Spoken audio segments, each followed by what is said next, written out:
Johnson, and happy Wine Therapy Wednesday. I'm coming to you today on this special Wednesday, catered to our brothers, catered to the men.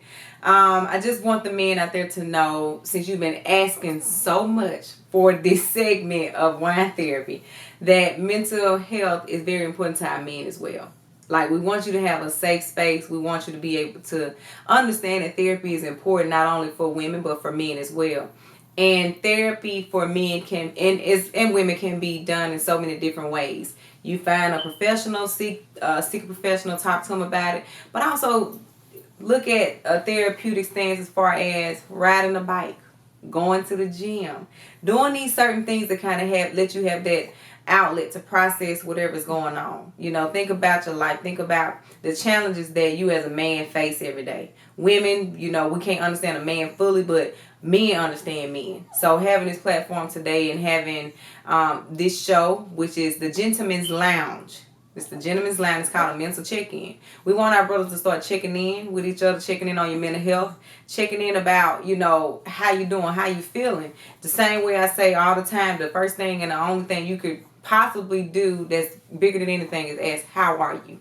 We need to do that to our brothers, right? So y'all been asking for this. Me and you are safe here with Wine Therapy. You are welcome. This is my platform to let you in and say, hey, we accept all. And we want you to take this serious. I'm very passionate about therapy. And I'm passionate about my brothers getting therapy, okay?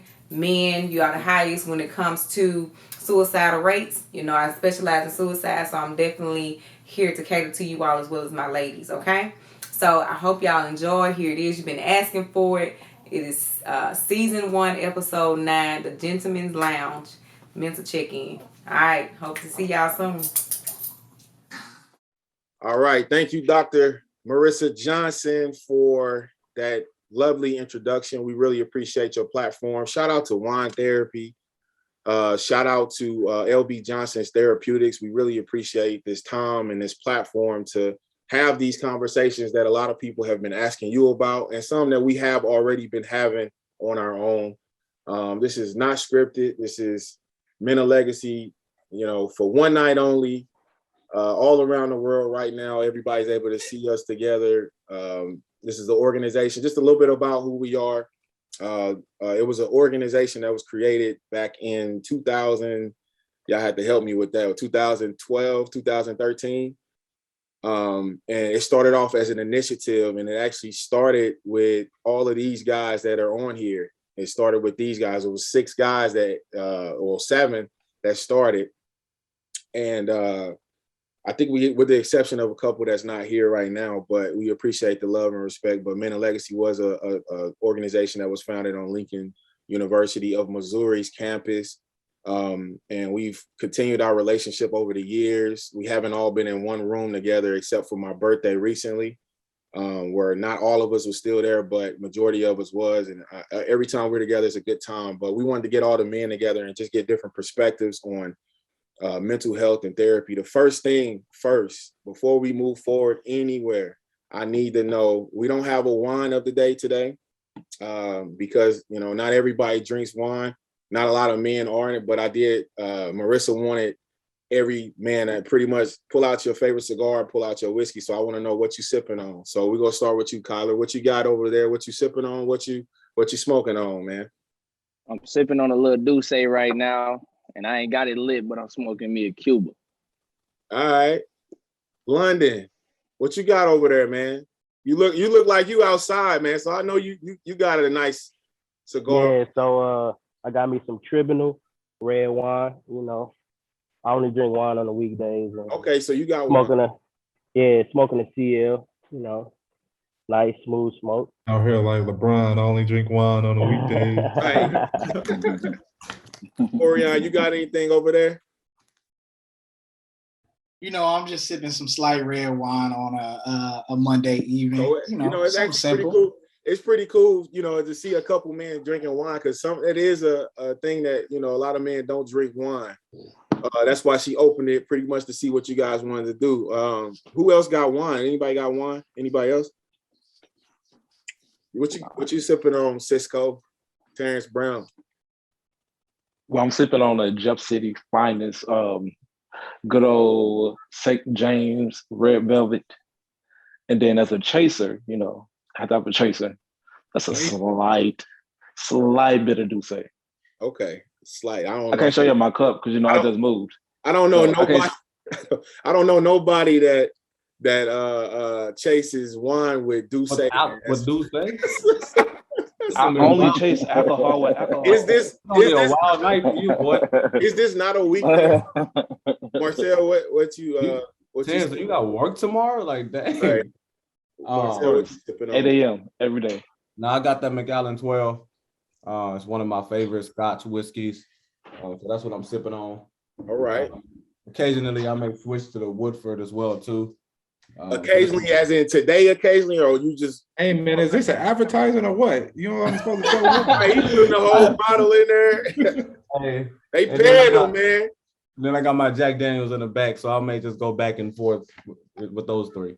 All right. His stomach gonna be over with. Right. Terrence Bush. I got some 1738 Remy Martin. Okay. 17. Yeah. Okay. Nice little. That was a good time, man. Bags. What up, though? Are you sipping on anything or smoking on anything? I gotta keep my lungs fresh, but I got a little crown. I don't know if y'all can see that. Okay, little crown. And actually just tried some Ciroc too. So that man drinking juicy juice. Yes. The crown make your lungs fresh? Now I got to keep my lungs fresh as far as smoking. Oh, okay. That's good. Sean, what do you have? I love that hat, man. Appreciate it. I actually don't have anything right now, but I do got my protein shake downstairs. Okay. You need you. If Hey, you ever man. need to run and go get it, that's good. I was got a little something get it, but I was ready for my day. Yeah, I need the protein shake real quick. All right. And with me, man, I'm drinking a Bang. I don't know if y'all ever had it, but if I get a little wired up, man, I'm gonna drink it. But I'm gonna put it in my nice glass for y'all. And is that an energy drink? That's an energy drink. Yes, sir.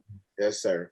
But with that being said, man, we go toast it up, man. And we gonna start the toast early. We go toast it up and we go start this conversation all right. And we'll have a good time tonight, man. And we gonna make sure this platform is something that a lot of men can look back and get a great perspective and learn a lot tonight. So cheers to everybody that's here, man. Cheers. Cheers. All right. We could go around real quick just to tell the audience who you are. You can say what you do if you have a business or anything real quick. Because we want to get right into the show. We don't want to have a long drawn out bio.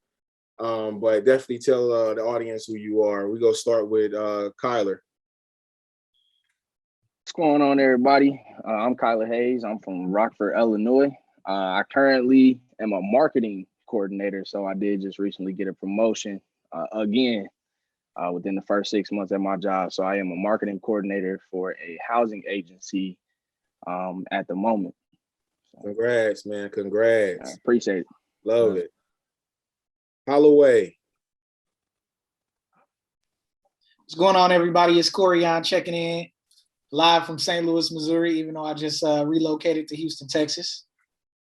Welcome to Texas, man. We here. We love it. You know, you got family here. Corian is actually a big part of our family. He's the big part of LB Johnson Therapeutics family, PLLC. He actually created our logo and designed our logo for wine therapy as well. Dr. Marissa Johnson was off the wall, excited and happy to get those things. And I'm glad that he's a brother of mine and for sure a brother of hers now. So we appreciate that. Let's go down to Dallas. Well, Malik's in Dallas, so I'm talking to him. I didn't know who you was. We'll tell that story later. Nobody call me that in a minute. Right. What's going on, y'all, man? Malik London from St. Louis. Used to live in New Orleans. Now I'm in Dallas. I'm a high school English teacher by day and a DJ by night. Just happy to be here with my brothers. Good to see all y'all faces. For sure. Good seeing you, man. Now we can go back to the old Dallas. What up, y'all? My name is Marcel Scruggs. I am just got promoted to the vice president of sales for financial technology company. I am a husband to my beautiful wife, Crystal Scruggs. Once again, I'm excited about this opportunity to join with my brothers. It's been a long time, so I'm excited about this time to speak with one another. For sure. For sure. Let's go all the way to Brown. What's up, man? Good evening.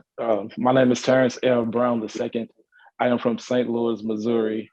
Um, I am the founder and CEO of the HBCU United Alumni Foundation, where we're fueling futures and unifying generations. And I currently work at Lincoln University of Missouri as a student engagement coordinator. Okay, so he's back home at Lincoln, man. I didn't know that, man. That's what's Oh, yeah. up. That's what's up. Let's go down to D, I Georgia. love. There we go. Let's go down to Georgia, man. To Bush. Hey, everybody doing? My name is Terrence Bush.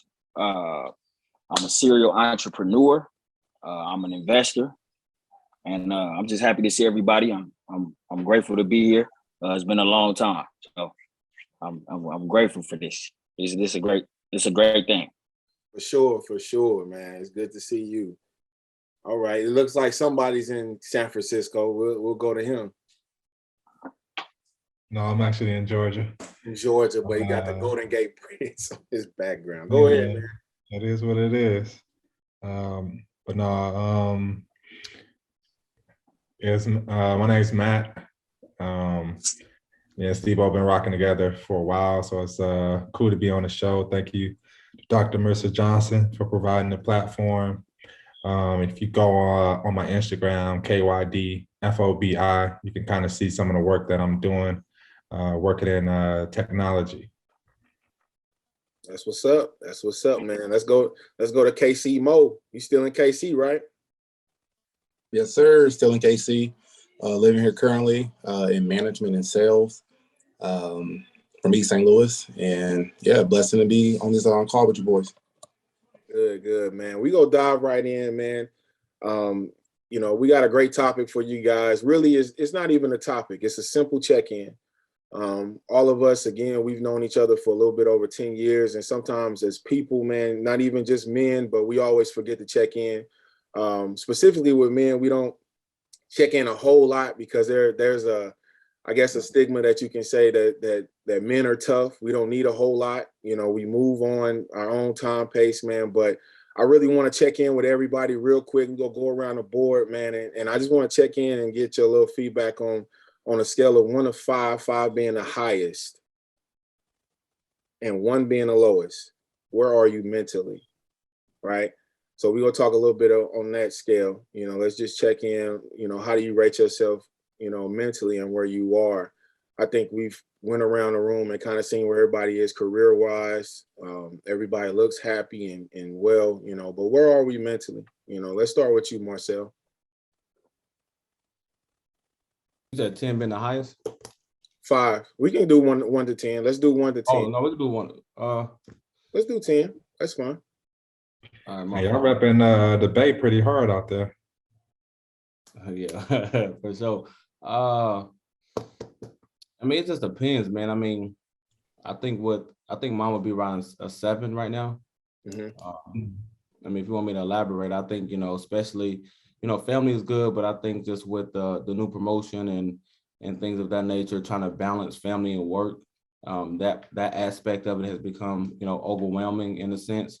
We're trying to balance, managing people, dealing with work, and being able coming home, and I'm still on a computer a lot, so I'm not giving a lot of my attention to the house, and so that's affected my mental a little bit in a sense. So on one side, it looked like it's all like flowers and gravy, but on the other side, it's like a little overwhelmingness there in that sense. So I would say about a 7 right now.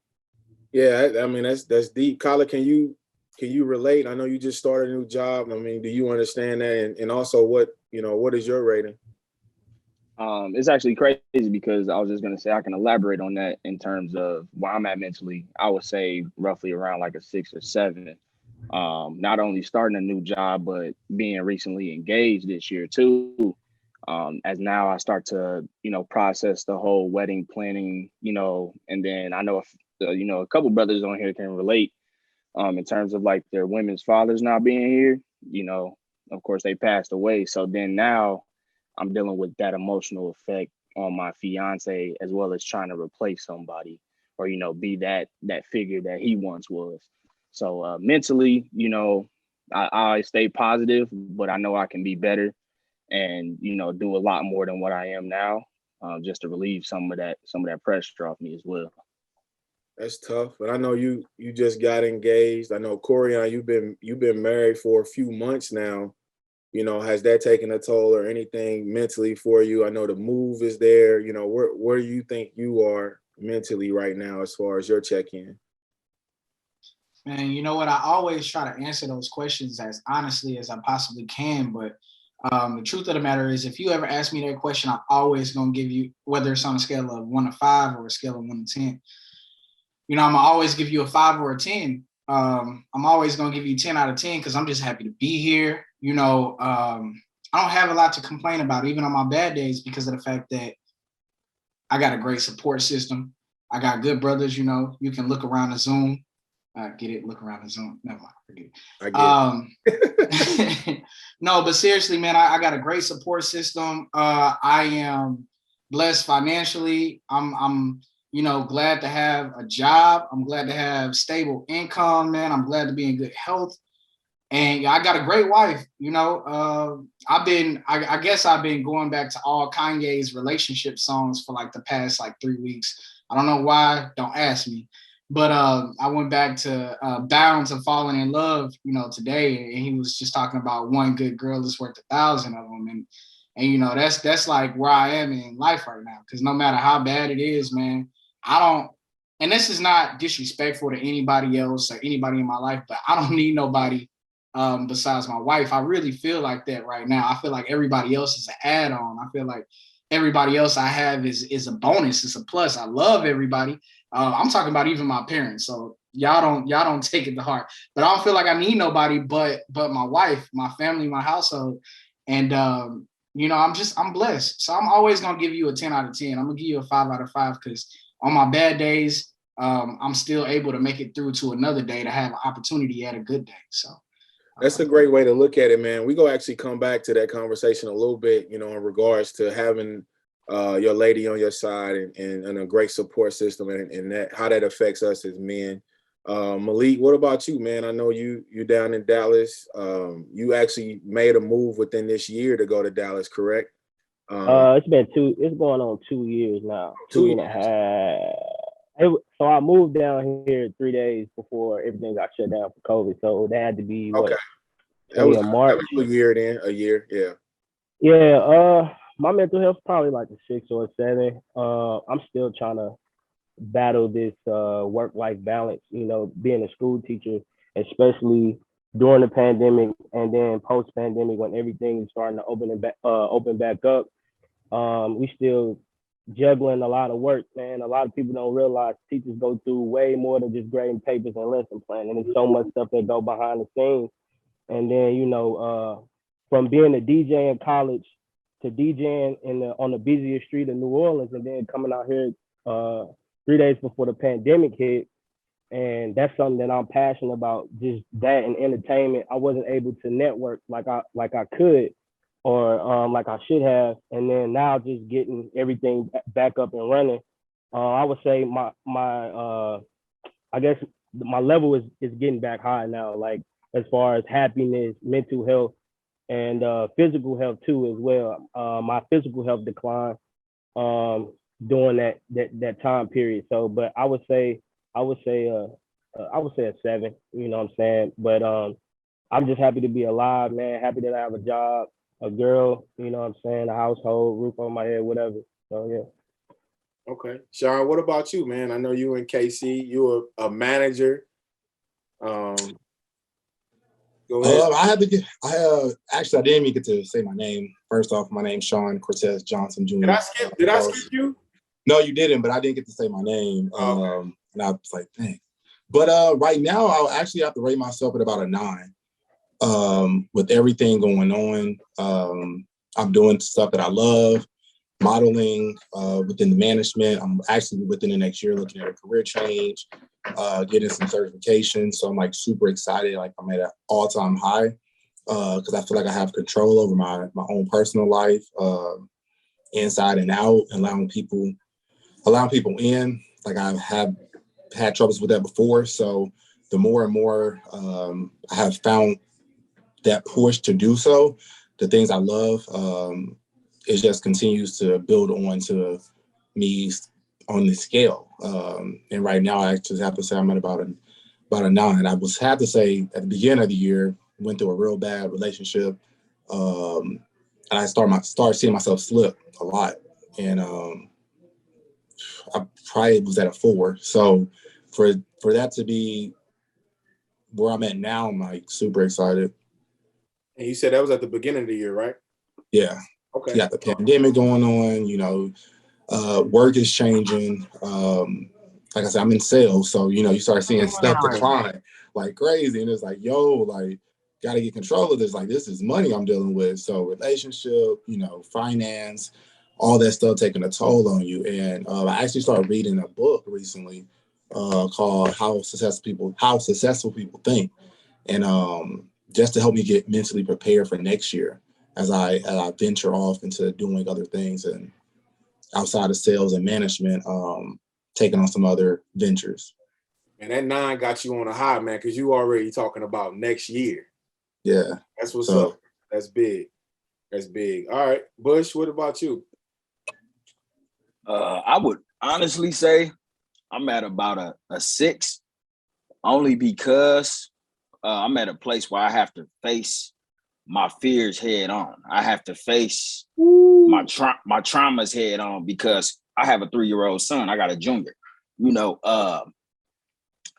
Having a father that's been on dope my whole life, it's a really big deal for me to make sure most of my time goes into who he becomes as a man.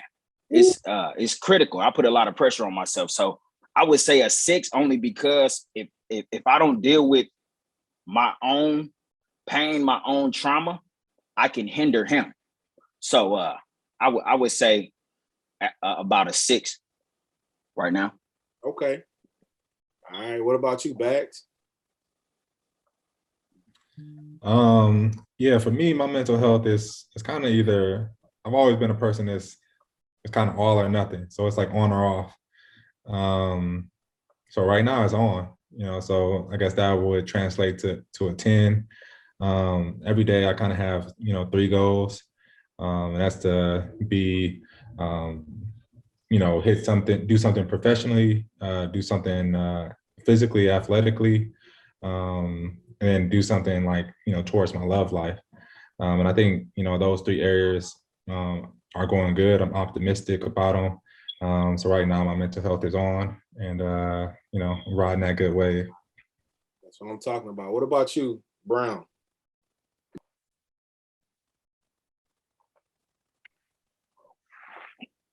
I'm going to go with a 9.5. Okay. And the reason I said 9.5, last year was very, I just want to say bad.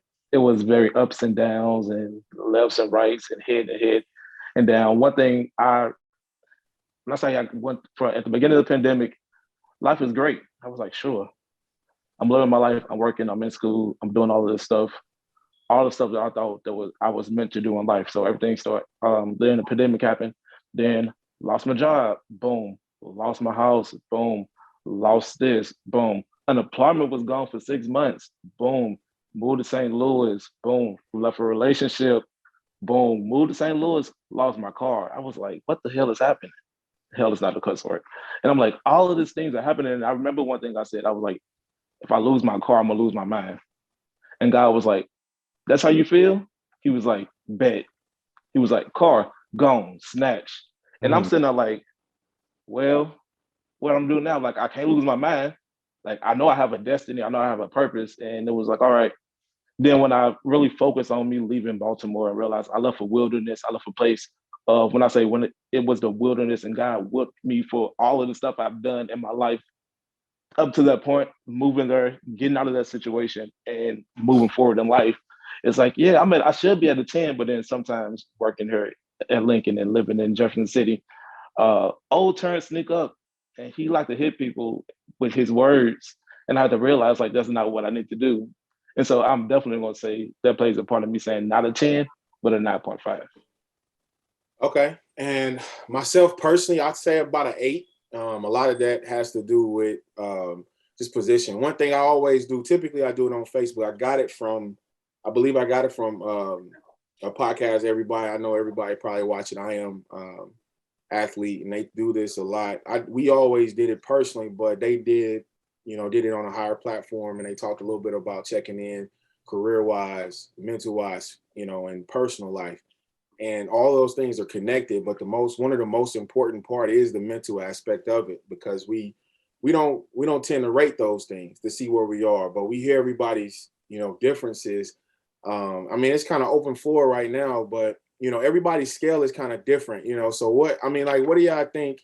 Like what level do you have to be where it's like, okay, he needs to take some time and he needs some help, or he needs a better support system?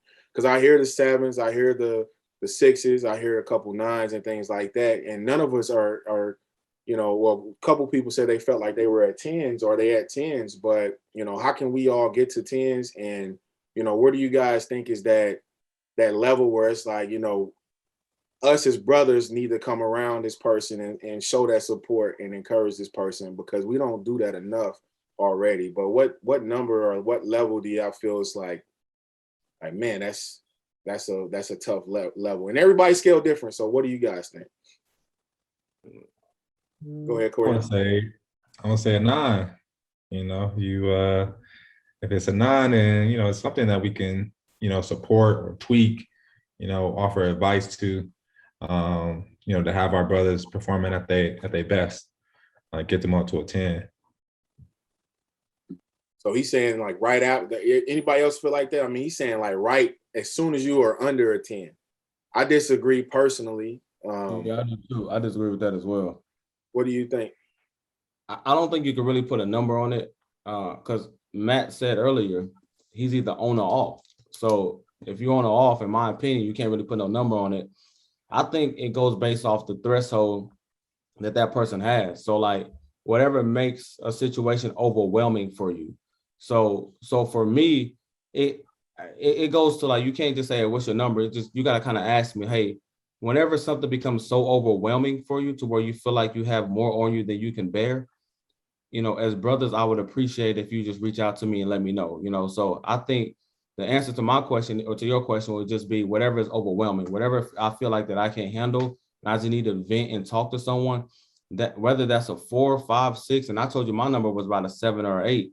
But right now, but my overwhelming, it could still be at a 9. I can make it closer to a 9, and something may still be so overwhelming for me. So I just think it goes by case scenario. Yeah, and I agree a little bit more with that, because at a 10, you can have an overwhelming day. You know what I mean? I know, Corey, I want you to talk a little bit about it, because I know you expressed how you excited or happy. You got a beautiful wife. I mean, I know moving itself brings stress. Talk a little bit about that, man. Like, what do you feel on that? Yeah, no, I provided a 10 as my answer because of the fact that that's where I feel like I am. I made it to a point in life where I realized that throughout my bad days, I still have a lot of things that people don't. That don't mean that I don't have hardships. That don't mean that sometimes I feel like I lost it. No, it just means that when things are going south, I have faith and I have trust in God that things are going to be, redirected and turned back around, because I've had those times in life and I've never really been ever down and out for a long period. If I'm ever down and out, I can look to the left. I got my mom's. I can look to the right. I got my wife. I can look straight forward. I'm looking at y'all, life is hard. I have bad days. I had a bad day yesterday, seriously. But I just know how to smile through the BS. And that smile provides like clarity for me that like, I'm gonna be all right. And that's why I give a 10, because I'm really happy to be here. I know I started off with that, but I got a lot of people that I grew up with, a lot of family members, friends that didn't make it to see this day and left prematurely. So I feel like I'm that vessel. They live through me now. Their legacy is carried on through me. I I got a cousin that, just passed away, but I always make sure, and I have an uncle that just passed away that's really close to me. I always make sure I'm providing reassurance to them that y'all dad loved you, because he was married to their mom for 37 years, and they never lived without their father. They never had a time in life where he was just, absent. And now that he's gone, man, it's affecting their mother. It's impacting them on their day-to-day, journey. But I'm always telling them, like, yo, he loves y'all. Like, y'all are a product of what he was, So I just have a different appreciation for life. I think the last 2 years for me, I would say 3 years actually. It was almost like eye opening. Like throughout that span of 3 years, man, an epiphany hit me. It's like I was treating people bad. I wasn't doing right by people. If I borrowed money from a relative, or mainly like my mom and dad, those are the only people I ever borrowed money from. But I wouldn't. If I told them I would give it back, I wouldn't pay it back. I wasn't doing right by people that were in my corner, and I'm like, yo, you need to change something. And ever since then, man, I've just been seeing the light. I've dedicated myself to becoming a better person, day to day. So even when life is tough, even when life gets hard, man, you always know that the next day gives you an opportunity to make it right. And that's where I am with it. So my mental health is where it's at because I think I sought out therapy for one. I was losing it. I was, like I told y'all, man, I wasn't doing right by others. So I sought out therapy, and I had to learn certain things about myself that I didn't know. And the point I'm at in life right now is special because I don't know if I ever had this again. I have faith that I will maintain this, until the day I'm put in the ground. But yeah, it's special for me. I feel like I'm at a space where I'm not beefing with nobody. I'm not upset at nobody. Yeah, I'm not into it. I'm good. In a clear space. You're in a clear space. So I mean, like anybody else want to touch on that real quick about can you put a level on? I guess the panic button, like where would the panic button be on a certain level? Anybody can speak on that real quick, and then I want to touch on something Corian said. I don't have a per se level, but for me, and something I live by is that I definitely live life day by day because you never want to miss the opportunity to do your assignment to what you never want to miss the opportunity to reach the person that's assigned to you. So no matter how hard your life is getting and you feel like it's stress and everything, you about to reach a level that you about to take yourself out of work, whatever your breaking point is, always think that there's someone else that needs you as much as you need them. So take that time day by day and realize I'm telling you, whatever it is, if it haven't taken you out, you are right. You can make it to the next day and the next day. And eventually it's gonna get to the point like you're gonna eventually reach out for help. Or God's gonna drop someone in your spirit and drop you in their spirit and come like, all right, I'm looking for you. I see you. You're on my mind. I'm about to reach out to you. Because you never know when he puts that person there, you see him once, you see him twice, or she or whoever it is. Reach out, take that moment. That moment is like they at a place they need to hear from you. They waiting on you to comfort them. So take it day by day, no matter what you're going through personally. So I like that he said that. I hear a lot of people with a lot of different hats. I heard somebody trying to be there for their fiance who lost their father. I heard about a father who was trying to be better for his son who didn't have that. Or Terrence just spoke about being there for someone. Corian, you just spoke about being there for someone. That's a lot of hats and a lot of responsibility that you guys have that men, I think, automatically puts on. The naturalness of us is to protect and provide, but not just for our own, but for everybody around us. We want to try to help everybody. Like, does that create pressure for you guys, or does it create motivation? Because a lot of people take on a lot of responsibilities of others, especially men. I think it's a balance of both. Balance of pressure and motivation. Well, I think more so pressure on my end. I mean, it's motivational too. When every day I go to work, I'm motivated because of my wife, my family, my household, things of that nature. So I'm definitely motivated in that aspect. So that pressure motivates you. Yeah, I mean, I get motivated just because of that pressure alone, but then there's the pressure side of it as well too. And I'm gonna go a little deeper for the pressure side. Like it could be so much pressure to where you feel like, all right, I gotta do this, I gotta do X, Y, and Z for the household because everything falls on my shoulder as the man of the house.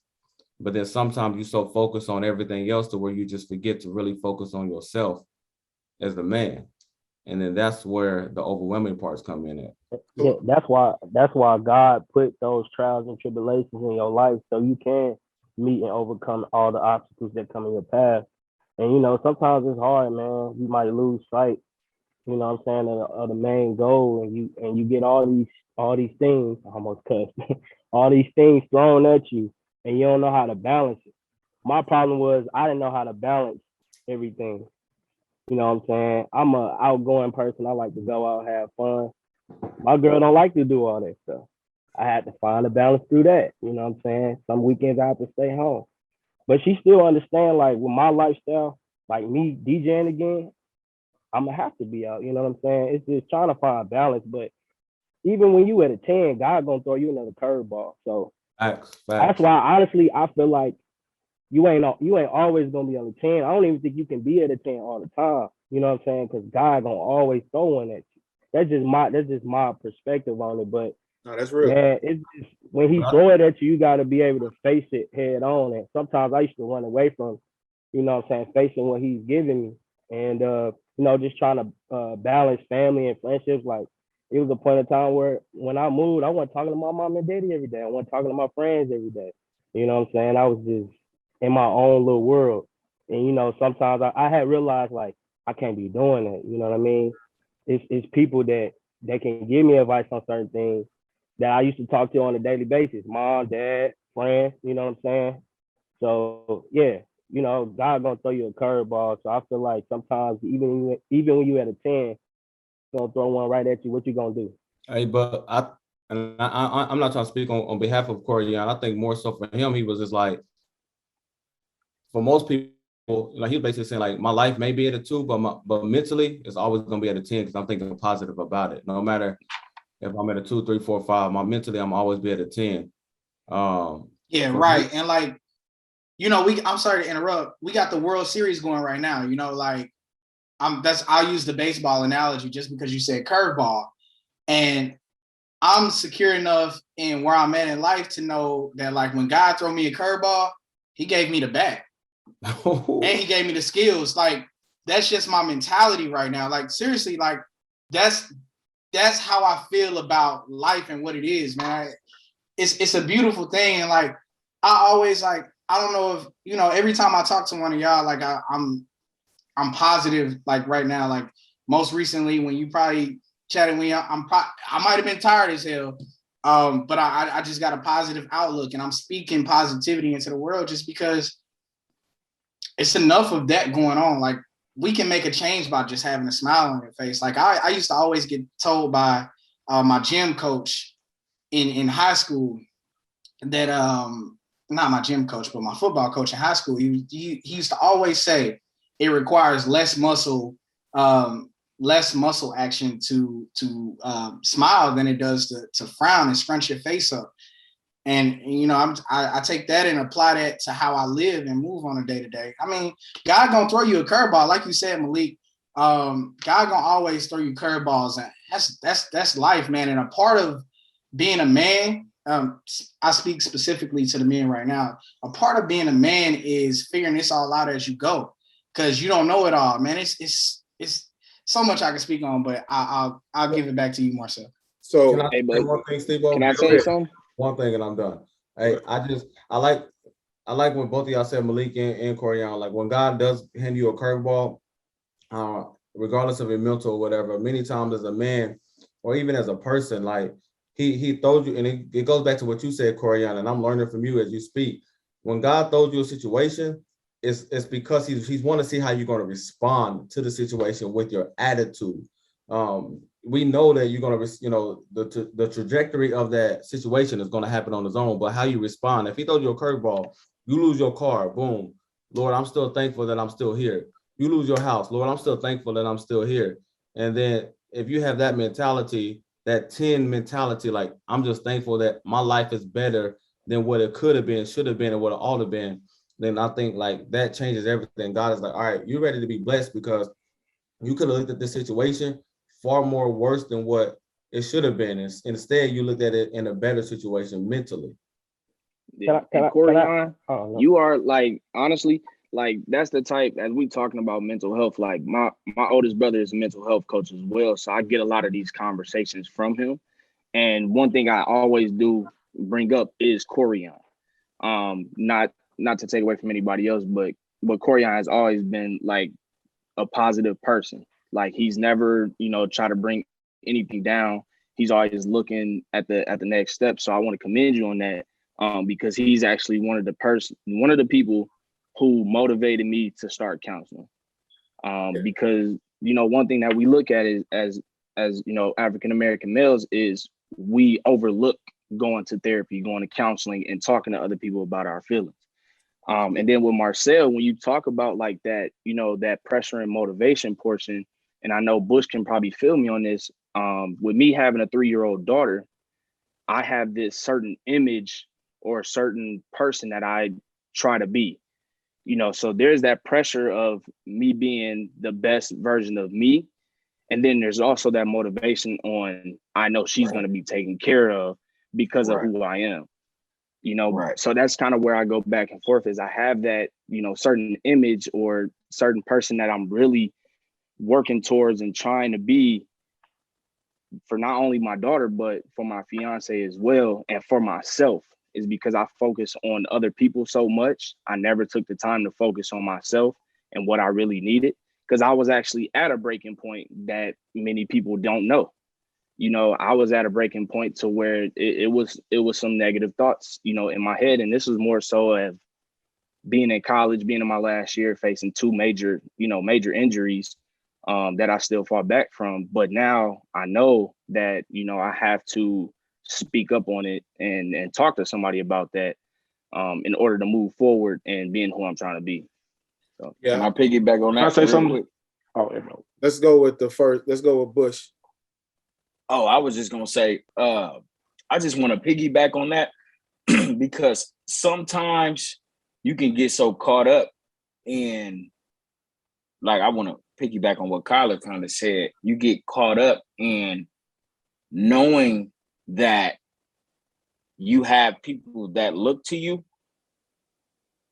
in a way that your whole makeup and how you move dictates everything that happens. So you can kind of you can get caught up in that, and sometimes you don't take time for yourself. Sometimes you can be in a situation to where you can almost crash out, and you have to, like me right now. And I try to push this on all, like my little bros I talk to all the time. I meditate. I use a simple app. It's called Simple Habit. And I take 5 minutes here. I take 10 minutes here. I meditate, because sometimes you can get so caught up in your mind. And for anybody on here who has had like a detrimental situation that they've been in, to where they've almost felt like they've lost their mind, or they felt like they were so controlled and they were so out of it. That's a scary feeling. You get, like Kyler said, you get certain thoughts. I lost my best friend to the streets. He got gunned down. You know what I'm saying? You get certain thoughts. Things happen fast. They happen in an instant, and nobody is prepared. So it is very important to have a positive mindset, to think forward. To forward think. And to take small steps, whether it's therapy, or whether it's small, meditation here or there, or whether you go on a 5-minute walk. I think that's very pivotal, because sometimes you can snap out of reality, and that's a scary, for me, I know personally, that's a scary situation. So. Yeah. So let's keep it moving real quick. But I like that he said that to take the small steps, and everybody kind of hit on a lot of things that we're going to talk about. Hopefully we're not Can I interrupt for 30 seconds? Not even 30 seconds. 10 seconds, go. You better tell Dr. LB Johnson it's the best episode of Wine Therapy all season long. Hey, cheers to that, man. Cheers to that. We're going to have to go throw your cups up, man. We cheering to that, man. This is definitely one of the better episodes. I feel it. I want to say this quote real quick. Go ahead, Sean. I am going to say meditation is probably one of the biggest things when I was at my core. So we go talk about a little bit about that because that's in the gym. That's a part of the baby steps. Yeah. I like that. The ultimate measure of a man is not where he stands in the moments of comfort and convenience, but where he stands at times of challenge and controversy. I love that quote. That quote is by MLK. I wanted to throw that out there just to keep that in your mind. But I want to talk a little bit about therapy because there's a stigma, especially with Black men. I say African-American men, like it's really bad with us. Growing up, myself personally, growing up, like therapy and all that, like it was not even a question until I got with a therapist. My girlfriend, she is a therapist. Obviously, this is her platform, Wine Therapy, and she's actually the first person to ever encourage me to go to therapy. And I went to therapy. I started this year, and it was one of the best decisions of my life because well, I'm gonna talk a little bit about it a little later. But how was that conversation though? Because I know. So let's talk about that. I like you brought that up. I mean, it was a tough conversation because we were dealing with something, and she could tell that it was hitting me a lot harder than it should have. And I don't know if we could say it should have because you can't really tell a person how to feel on something. But she saw my reaction and she was like, man, I'm here. You could talk to me. She opened up her arms first. And to be honest with you, you never confide in you confide in your woman, but you don't. It wasn't a weak thing to me, but to actually just depend on her for that piece was not me. And I think it should be, but it was not me. It was tough to be vulnerable. Like, it's okay to be vulnerable, but that part, like to actually come and say, yo, like this is breaking me down mentally. Because, you go through personal struggles with your own lady in itself. So it was kind of hard to talk to her about work or, where I felt I should be spiritually, where I felt I should be, in my career, all those things. She encouraged me to go to the therapist. And just a real quick portion of my visit, I walk in with, and me, when I'm nervous, I say a million funny jokes. I'm just going to talk about funny stuff. I can't help but to do that, right? I come in, I'm joking, and the therapist is laughing. She's dying laughing the whole time. And it went from me joking to me crying about all these things that I was going through. It was a ramble. She didn't even talk when I first went in there. And I went in there and I'm rambling about all these things I'm going through, and I'm crying. I look up crying. I say, "You're good. You're good." I'm telling her she's good, but again, it wasn't even a thought for me to go to therapy, But I hear, Corian, you said you went to therapy. Who else? I mean, just by a show of hands, like who else has been to therapy? So that's the thing, man. Like, so my girl, I ain't mean to interrupt, but go ahead. So my girl, she's been going to therapy, and like I've seen a drastic change from when the time she wasn't to the time now she is, or whatever. She goes, I don't know, like maybe twice a week or something like that. Yeah. And me, I've yet to like take that step to go to therapy. You know what I mean? And I talked to Corian about this, and I'm like, I don't know if I can sit down and talk to somebody else about my demons. Why? Or whatever all right, well, how can I put this? Be real. You know how sometimes you want to tell people, you want to tell whoever you're trying to confide into, but how almost cuss. How that they got their stuff straight? You know what I'm saying? So it's like, why? How am I going to sit down me personally, how I'm gonna sit down and talk to them, I don't even know this man or woman. Facts. And they probably going, because I'm point blank, my dad, he's a counselor. I mean, he ain't all goody two shoes. My mom, she was a counselor. Right. Everybody ain't all goody two shoes. So Corian, I'm gonna let you respond, but Kyler, you've been to therapy as well. I want you to, after Corian responds to what he just said, I want you to give a quick run through of how therapy looks, because I think Black men, people that haven't been, I think we just really don't understand how it looks. I also want to say that there's different ways to be therapized. So for some people, it's, you know, speaking directly to a trained therapist, but for other people, it's different ways. And maybe that's one of the reasons why you go to therapy, to find out what's your way. Talk about it, because Sean actually talked about meditation. That's I was gonna say, and I told my girl this. I said, look, man, I'm gonna take this step because I'm gonna have to regardless. Like, you know, man, you know what I mean? I want to be with her for the rest of my life. So, and this is something that it's like a non-negotiable for her. But right now, you know, before I take this step, I'm trying to work on other things. And I feel like my therapy is going to the gym. When I wasn't in the gym when I first got my new school my new job that I was working at, I gained 15 pounds. My mental was, I said I was at a 7, I was really at like a 3 then. You know what I mean? And so that was my therapy, going to the gym. And now that I'm back going on a regular basis, I even told before November or October or whatever, I told my group of friends in the group me, I'm like, yo, we gonna check in October.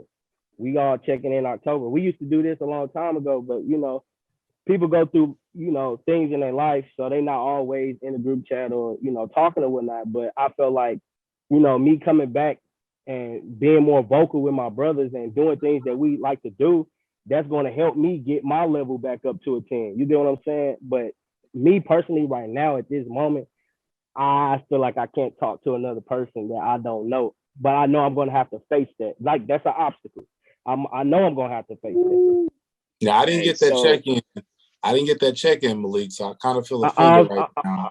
I'm sorry, bro. That original check-in. I ain't get it either. Hey, Malik, hey. From one person who ain't been to therapy, Malik speaking facts, bro. I'm sorry.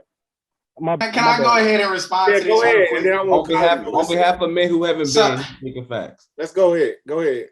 So 2 things and Malik, I appreciate you laying that out on the table, because that's a lot of people's mentality.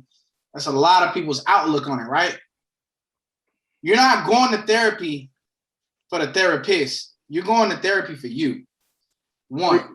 Preach. You know, so when you go to church, you're not going to church to receive the word because the pastor is perfect.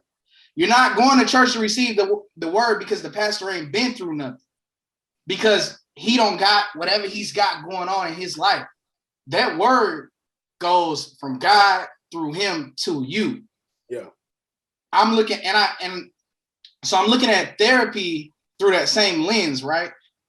It's not about my therapist, because the therapist I've been going to, she's like 65. She's an older African-American woman.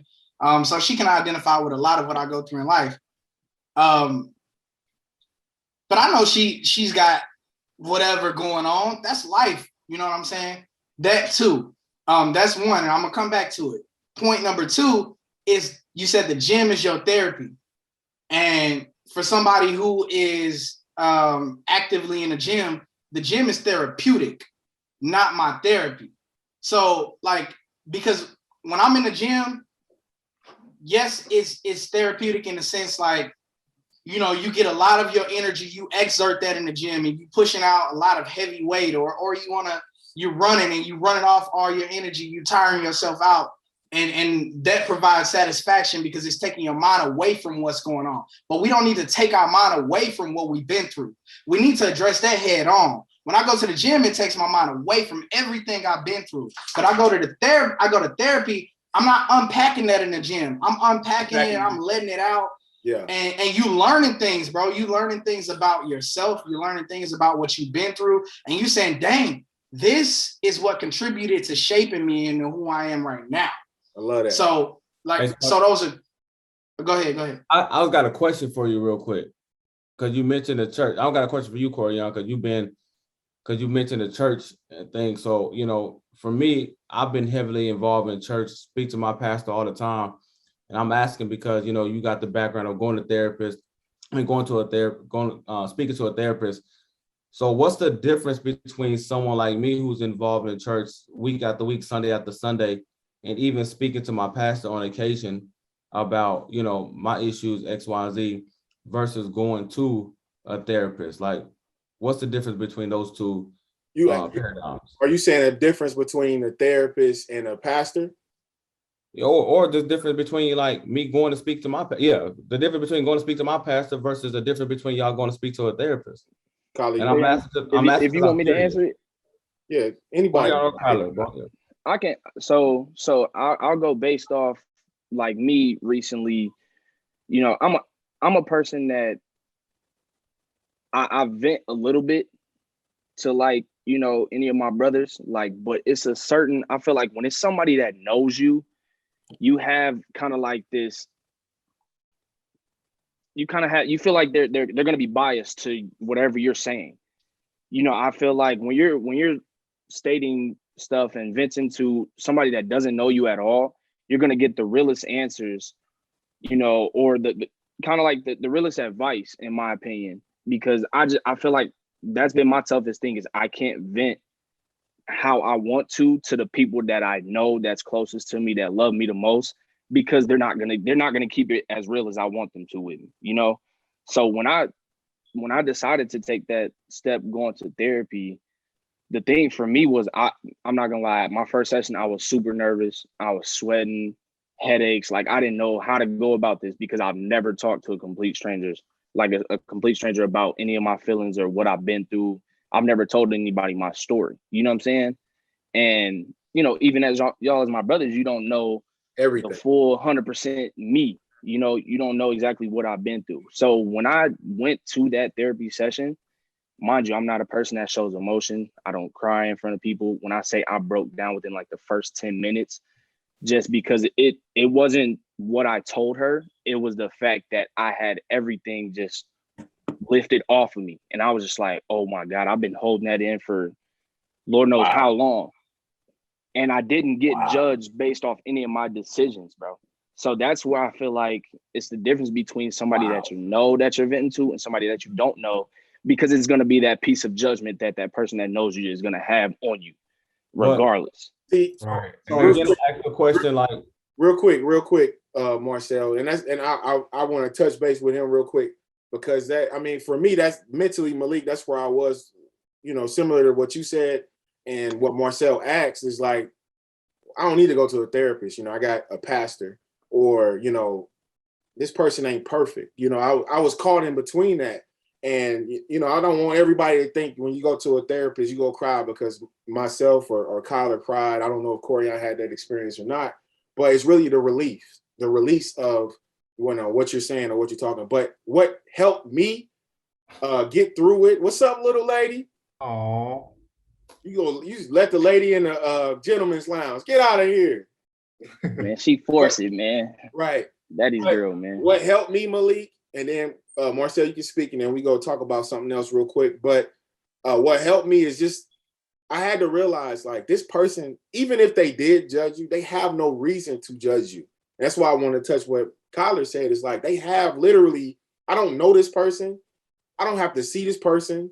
I don't have to spend time with this person other than our sessions, and I can really just release whatever. And I talk about any and everybody and paint a picture for this person. They'll never meet the people I'm talking about, or never have to be in a situation where I'm going. Like, it's just one of those things where I was free. I felt more comfortable understanding that. I've never seen my therapist outside of, her office. And that made me feel a little bit more comfortable with discussing certain things. And, for all I know, she goes home and talks about it. But I'll never see her again, in regards to, what we talked about. Go ahead, Marcel. But again, I'm not trying to be controversial or challenging, but I do have to propose a challenging question on behalf of people who don't go to therapy, like myself, Malik. But you know, you and Kyler specifically spoke on the word comfortability. Who are you comfortable with speaking? Who won't judge you? So who's to say if I get on the phone and talk to, you know, any one of you brothers or my pastor at the church, and I'm comfortable with being as open as possible and talking about all my issues, and there's no bias, no judgmental mindset, and I can have those same emotions and cry and relinquish all these feelings. What's the difference between that and a licensed therapist? Like, what makes a therapist a therapist? May I interject? So let me so I feel like Steven should have said this because he's the one who's, you know, involved with a licensed therapist. Go ahead. She's you know, licensed. But go ahead. That's what I said, a licensed therapist. No. I'm saying that's the big difference for me is the license part. Right. Go ahead. So, you know, in their training, I mean, they actually go through case studies and they actually have studied like your life situations and the different outcomes and how it's helpful or hurtful to you. Right. So when they're giving, you know, their response, it's not from, you know, some tech. Right. Yeah. It's from research. Like research and these 100 humans have went through this same thing and this is how it affects them. And you'll see that the trends flow the same. I actually had a situation I talked to Steven about recently. Yeah. And based off his past experience, my situation flowed the exact same. So it like history would tell us, and they've studied the history. Yeah. Now your pastor has studied the word. So, you know, if you got something about the word, like that's a respectful place to get an opinion on. But Terrence, go ahead. Especially spiritually, man. But I think there's a difference between. Can I say one, Marcel? Go ahead. So I definitely, as a non-therapy goer who is encouraging everybody to go to at least one therapy session in 2022, is that sometimes it's about the person. You can unfold and unpack and release all of these things, but sometimes you need a person there who's trained to be able to coach you back to what you're going through, because you never know what's going to, when it gets to the point, your pastor job is to preach. It might be a little counseling, but that's not his sole job. He did not go through years to get a PhD to be a counselor or a therapist for you to come and unload your entire life onto him. But that's anyone. So if you want to do that, I encourage everyone to go to therapy. And I understand that God would give that person the ability to deal with that situation in the moment, but you need someone that you can go through and really unpack all of those situations again and again and again, so you get to the point where you don't need it anymore. Right. I had one encounter. Real quick.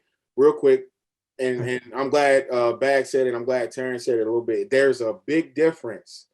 And I don't want anybody to walk away, you know, not understanding the difference. So to be clear, there is a difference. And the biggest part of it is the studies, the license part. You know, like you have specific therapists that specialize in specific situations. You have suicidal therapists.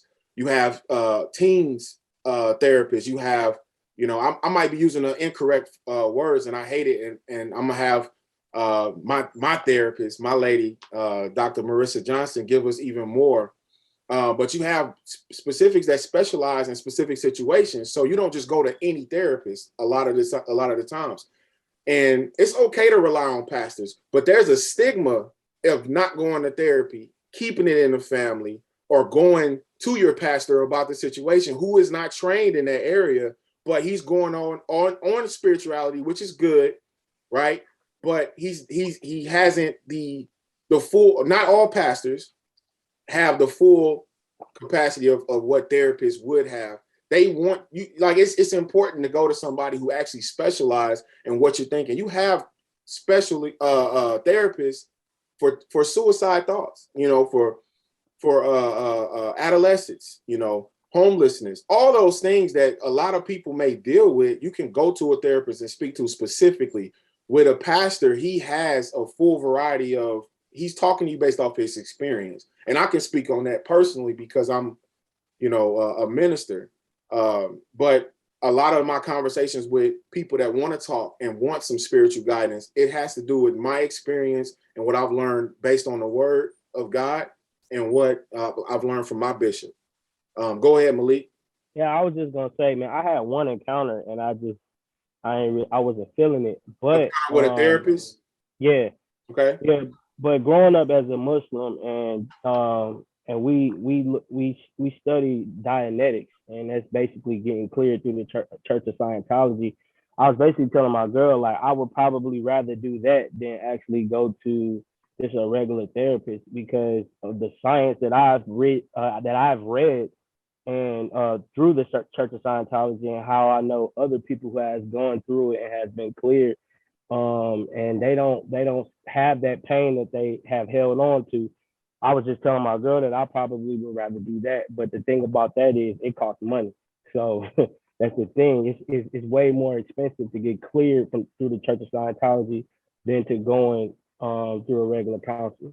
But yeah, I had one encounter and I just wasn't feeling it. I don't know if I just went in on like a negative mindset, like, man, this person can't tell me.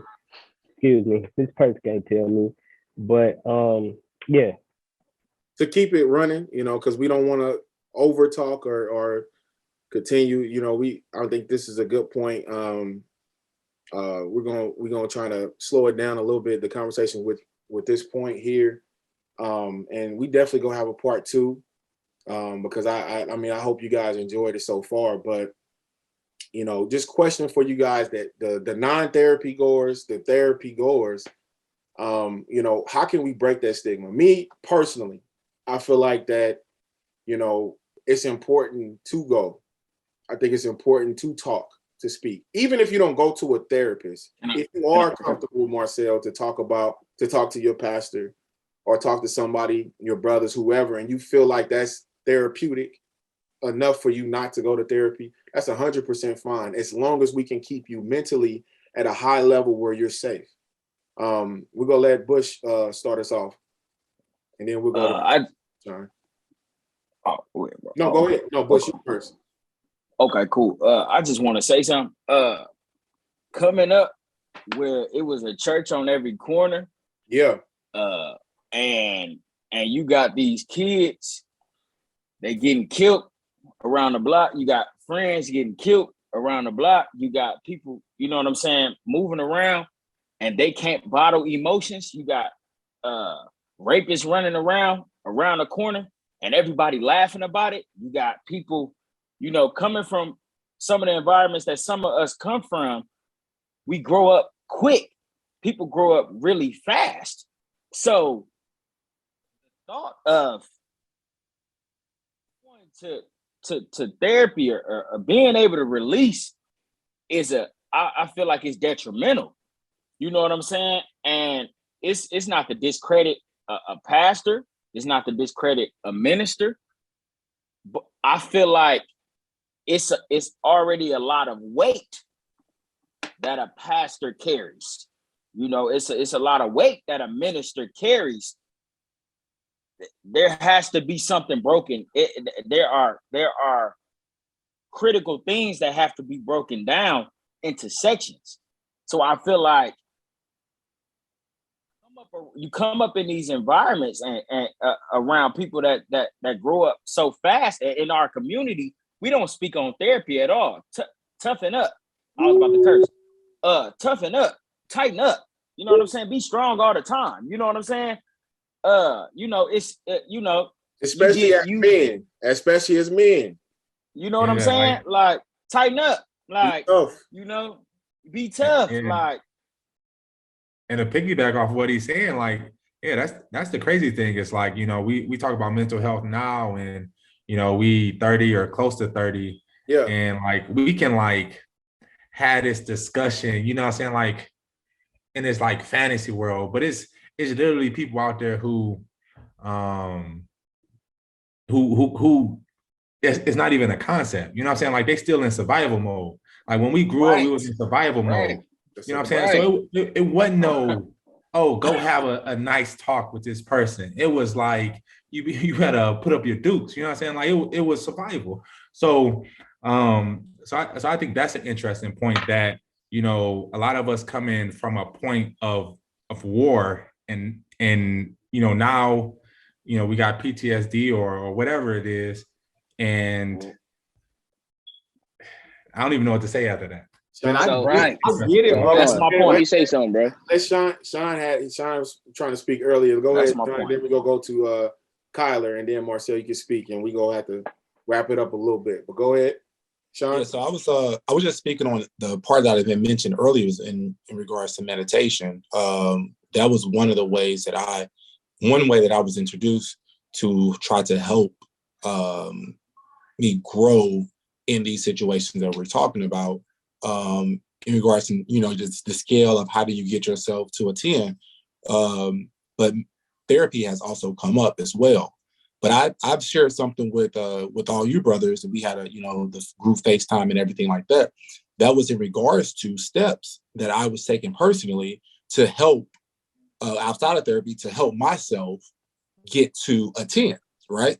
So with therapy or without therapy, I'm actually interested in still going to therapy just to get other things off. But it's just the way that how do you go about it, and when do you know that you're ready for therapy, right? So having discussions like this with brothers that have had a lot of success stories in regards to therapy, I think will only help others be better prepared mentally when they go into a space to talk to someone about those traumatic situations of whatever it may be. So to hear y'all stories today, it's like, yo, like I said, that was one of my 2020 goals is to go to therapy. So I'm like itching now to see like, yo, what haven't I actually scratched yet? Right. Or unfolded yet, So I think this is definitely a step, having this awareness to get other people out there like, yo, it's okay to unbottle those feelings. It's okay to not try to, wear, your feelings on your shoulders. Like you can let that out. It's this society now in this generation, things are a lot different compared to what things used to be. So just being more knowledgeable on what it is and what you can do to help prepare yourself and your mental thought. Because suicide is probably one of the highest rates right now. Yeah. Especially with everyone going through going through a pandemic and losing their job and people close to them. Like this is probably one of the most important time to actually seek out for help because things are changing. Go ahead, Kyler. Yeah. So one thing that I've been wanting to say, and Sean, you kind of already talked about it, but when you asked basically how or what ways can we, break that stigma, we're already doing it right now. Yeah. By other, not even just, just males in general, as we're talking about each and every experience of the people that's going to therapy.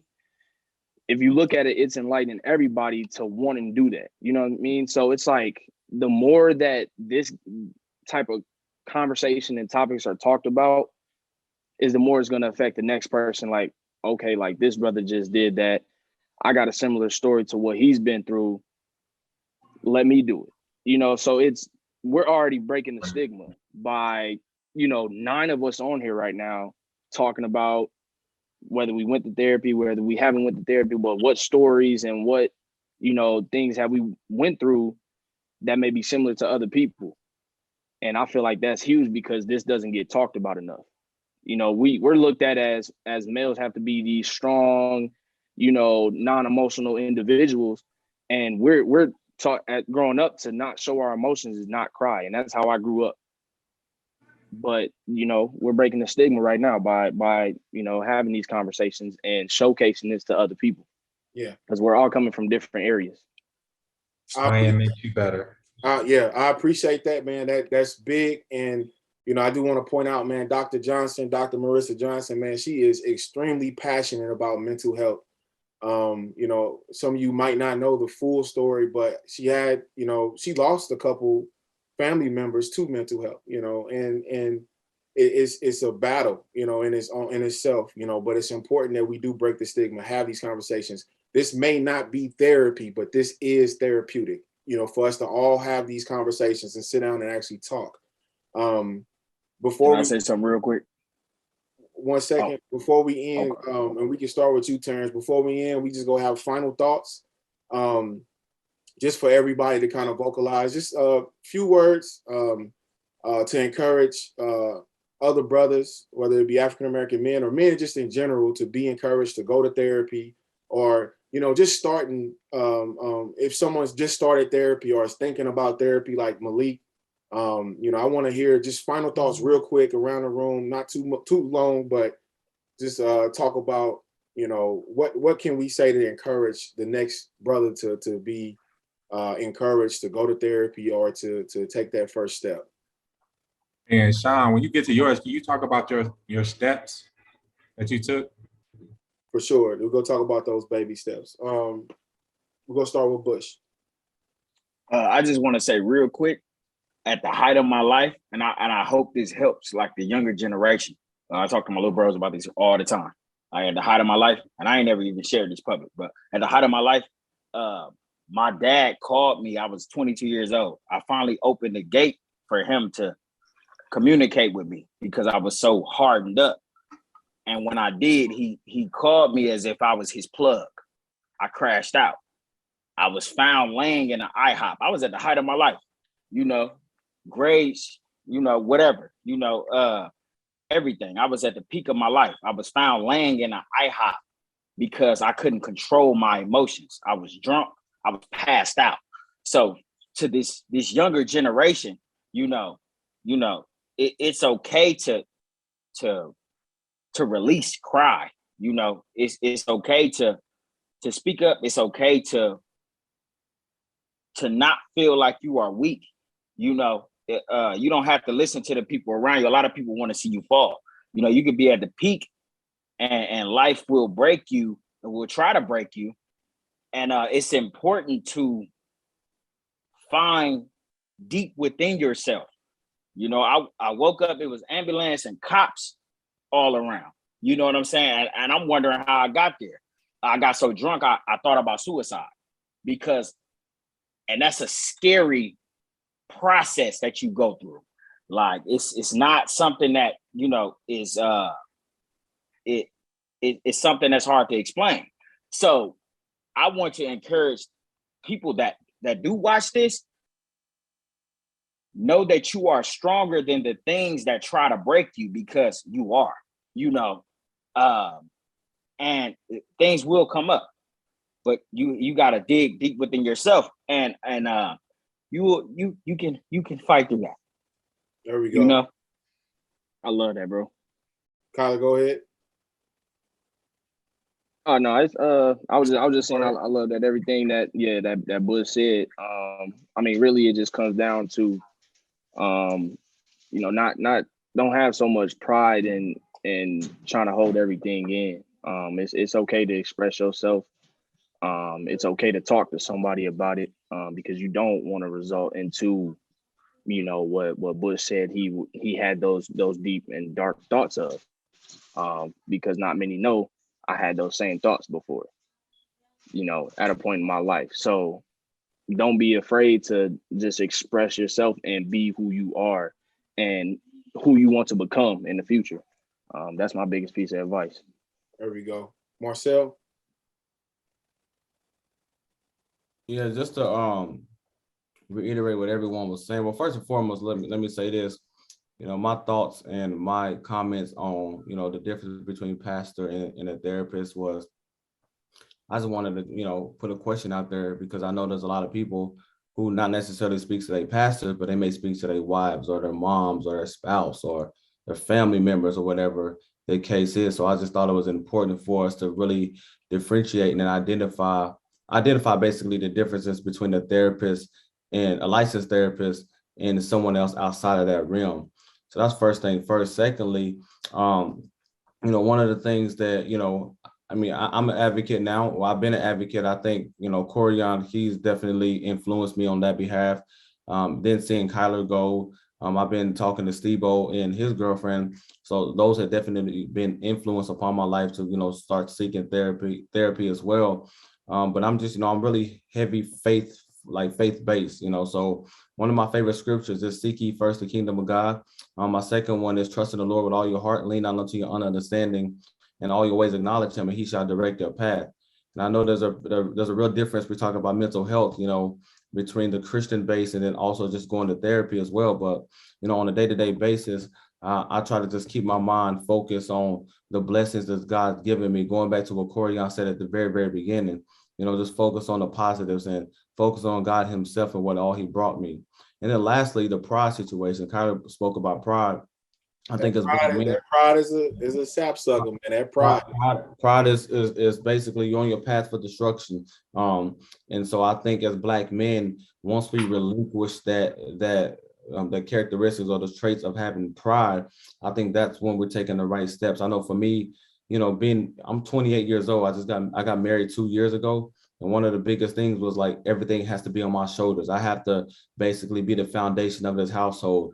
And then I think my wife, she set me down and just made me realize like, hey, we are a team. So when you can talk to me and allow me to help you out where you need areas to be helped out, that's when I realized, okay, I can relinquish this pride aspect and I can seek out help. And it may not be in the form of a therapist, but I can seek out help to my wife. I can seek out help to my father who's been married for 20 years, who have successes and failures within his marriage. And so once I think as black men, once we relinquish that pride issue, I think that's when we're taking gradual steps up or towards that mountain of success. Good. Brown. Oh, so I'm gonna try to make this really quick. It's just three things I definitely want to speak on. The temptation of suicide, to try to take yourself out in a time of turmoil when you feel like your life is literally there's nowhere to go. I feel like that's the time when it creeps in. That's when it crept in for me. And I realized like it wasn't that deep. Like what happened to me was not that deep in order for me to take myself out, because I knew at the end of the day I had a destiny, I had purpose, I had a journey, I had a life to live. I know I had people to impact. I know there's things that are assigned directly to me and only me that I had to do. So if I took myself out, there was no point, like nothing would be fulfilled in order to my life and purpose. And I realized like my life is servitude. So moving on to the second thing why I'm so gung-ho or has been such a strong advocate for counseling, therapy, counseling, anything is in 2022, I plan on going to become a certified life coach.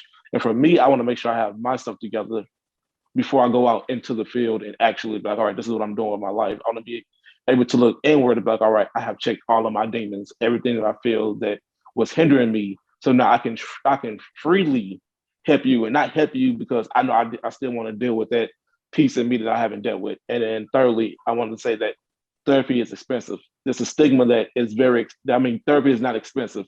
It's a stigma that it costs so much, and it's only white people go to therapy. Oh, it's a thing. We all need to go to therapy. We don't realize like a lot of stuff that we are dealing with or have dealt with or will deal with or dealing with when you get into relationships and your professional career moving forward, or things from your childhood which stem from slavery. If we realize like all of those things, when you think about, if you go back from all the generations, nine times out of 10, the thing that you're dealing with in your life as a child is what was taught. It was generation after generation after generation. So in that moment, like we got to realize like that's what we're dealing with. And working in Baltimore and seeing the kids and seeing parents who are really affected by that, by the government stepping in places they had no business. Yeah, I'm really strong about making sure that we sow into students, kids, adults. I called Marcel the other day and was like, we got to bring men legacy back on a national level. It's time to actually go forth and retire everybody from their jobs. Because I know that's not what y'all want to do. And I don't know what y'all doing with y'all life, but I feel like it's a time to retire everybody from their jobs and really do full focus what God called us to do 7 to 8 years back. So that's my 2 cents. Go to therapy, guys. Facts. Yeah, I feel exactly what Terrence was saying, and some of what Marcel was saying. It's for a lot of people, when you think about mental health, like one of the first things is do you know who you are, right? Do you know what you've come from, right? So if you don't understand that legacy of who you are, like how do you know where you can go? So I think educating yourself on that piece is very big. And then I'll also say, speaking on the pride thing is, 2 minds are better than one, right? So wherever you're trying to go, there's someone that's been there before. So seek out that expert expert, and don't be afraid to ask for help. I had to learn that I think 3-4 years ago. I moved out to San Francisco, trying to change the world. And, I was so determined, like I was willing to do that by myself. And then what I realized was, like, it don't matter how many disciplines I studied. At the end of the day, I need a team. So you had to let go of that selfish pride and, work with others. I think that's the biggest thing. Like, as men, like, we have to be willing to, one, do work, but then also do work with one another. And then we realize, Steve-O don't have to have the biggest legacy, in the room. Like, if we all put our legacies together, then at the end of the day, what do? We made a legacy. So I think, yeah, letting go of that pride, still having pride in what you do and how you carry yourself, but letting go in that pride of thinking that, you need to do everything yourself. You need to take care of your household yourself. You need to do this. Like, you have people who have that same mission and who believe in it just as much as you, and it matters to them just as much as it matters to you that it's successful. So you're actually doing them a disservice if you don't let them help. So that's my little 2 cents. Corian. Can you hear me? Yep. All right. I'll close out with 2 things, and I'll try to be as brief as I possibly can. To anybody who has ever come across suicidal thoughts, and anybody who might be having those and experiencing them right now, I'm here to tell you, man, as a brother, I love you, and that's just the devil. That's nothing but the devil, man, trying to get you to give up, And when you ever feel like giving up, just always consider one thing: how does that affect the people that love and believe in you? That's 1. And 2, your journey is your journey. My dad is almost 60 years old, and he found out, I sought out therapy, and I told him to start off, I'm seeking therapy, and he didn't believe me, but he kind of joked about it. And he found out I was actually actively in sessions, and he's like, "What's wrong? What's going on? Did your job put you up to this? Did something happen at work?" And, I had to have one of those uncomfortable conversations with my father. But not only my father, he's old school, and my mother, who was close to the same age, I had that conversation with her. And the conversation with my mother carried on a little bit further. And I said, "How about you try a group session with me?" And my mother ended up going to 5 consecutive group sessions with me, learning things about the relationship between her and I that we didn't even really ever discuss between, since the time I was a child. And you never know how effective that can be to others. So your journey is your journey. Like I said, earlier on in this call, man, a part of being a man is figuring this thing out as you go. And nobody's got it all figured out. But man, I hope everybody's good. I pray for everybody's mental health, safety, and also I always pray financial gain amongst my brothers. So man, God bless. Peace to everybody. I receive it. London. Man, it's a lot of power through this call, man, and I really appreciate it. Just being on a call with you guys, talking about a topic so strong and real. I just know, you guys are inspiring me to, seek it ASAP, even though I have to face it very soon. And just to piggyback on Bags and Terrence, man, a lot of this is stemmed from, our history as Black people. We grew up as kings and queens, and then went into bondage of slavery. And it's generation after generation. It's a generational curse. And if you don't know about your history and what you went through, what your ancestors went through, you will never know. A lot of this stuff stems from that. You know what I'm saying? So knowing your history is a big part of it. But Pivotal. I would, yeah, it's very pivotal that you know. Very pivotal. They try to hide your history from you. And that's why they always say, and I used to always tell y'all in Lincoln, if you want to hide something from a Black man, you put it in what? You put it in the book. And so I encourage all y'all, whether if you don't like reading, get an audio book or read, you know what I'm saying? Podcast. There's a lot of information out there. You know what I'm saying? I know we get into this, you know, partying all the time, listening to all these lyrics that's downgrading, degrading our women, you know what I'm saying, promoting drugs. That's another thing.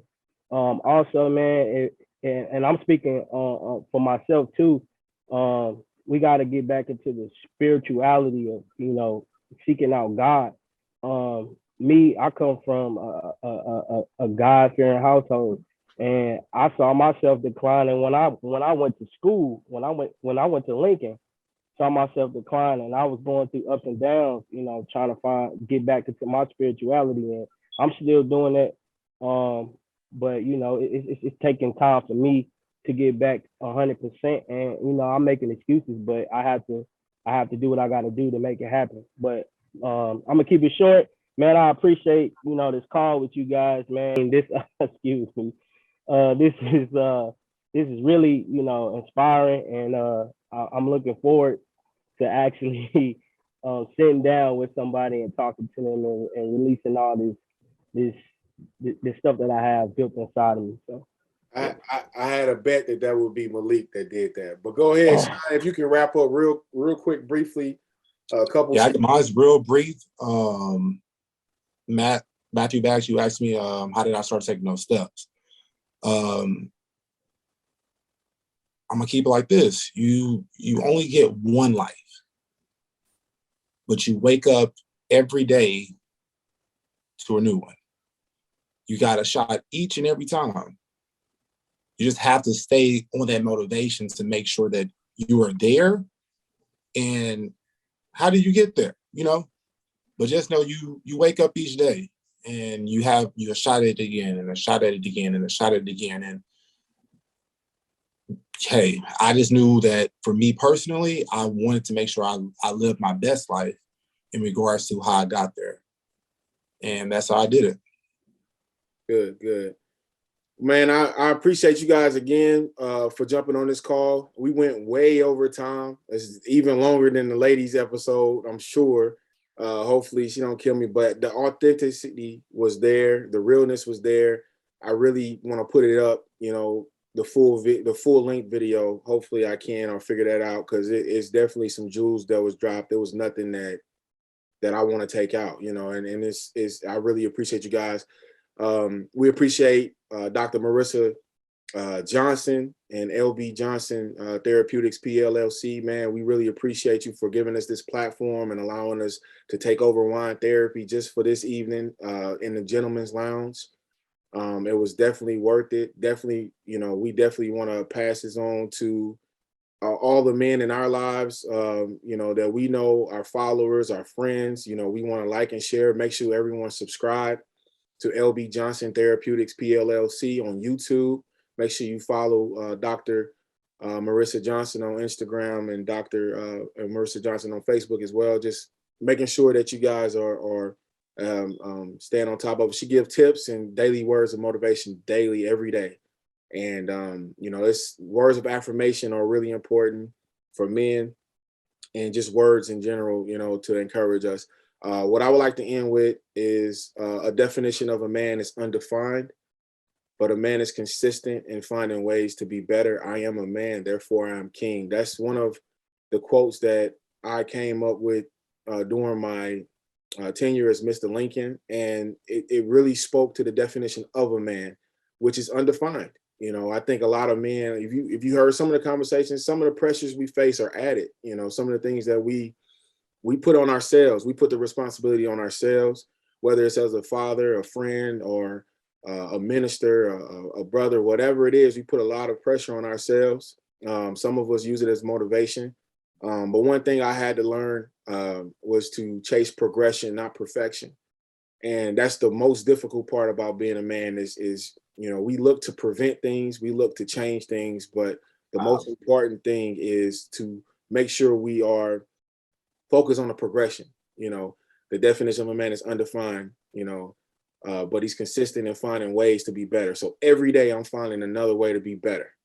You know, I am a man, therefore I am king. That's the biggest thing, is finding a way to be better than I was yesterday. And that's what helped me figure out, you know, what I needed to do in order to move forward and progress in my life, mentally, spiritually, and physically. Whether it was in my career, whether it was in my personal life, whatever it was, I needed to know that I couldn't be perfect at everything, but I can chase progression. Every day I can be better.